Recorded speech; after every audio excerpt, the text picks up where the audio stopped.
الرجيم بسم الله الرحمن الرحيم قل إن كنتم تحبون الله فاتبعوني يحببكم الله ويغفر لكم ذنوبكم والله غفور رحيم.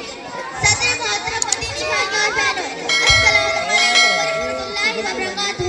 ایک مسلمان کے لیے ضروری ہے کہ اس کے دل میں اللہ اور اس کے رسول کی سچی محبت ہو. اس کے بغیر کسی شخص کا ایمان مکمل نہیں ہو سکتا.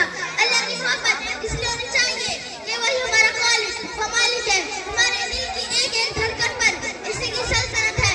ہماری ایک ایک سانس پر اسی رب کائنات کا قبضہ ہے.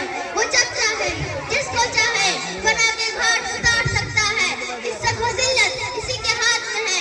اور ہمارے اوپر اس کا سب سے بڑا احسان یہ ہے کہ اس نے ہمیں مسلمان بنایا، اسلام جیسے نعمت سے نوازا اور اپنے پیارے حبیب صلی اللہ علیہ وسلم کا امتی ہونے کا شرف بخشا.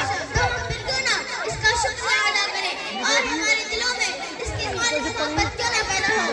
مگر سوال یہ ہے کہ ہم اللہ سے محبت کیسے کریں، اس کا کیا مرتبہ ہے. اس سوال کا جواب خود اللہ رب العزت نے اپنے کلام پاک میں دیتے ہوئے فرمایا قل ان کنتم تحبون اللہ فاتبعونی یحببکم اللہ ویغفر لکم ذنوبکم واللہ غفور رحیم. اب آخر میں اللہ رب العزت سے دعا ہے کہ ہمیں اپنی اور اپنے رسول کی سچی محبت عطا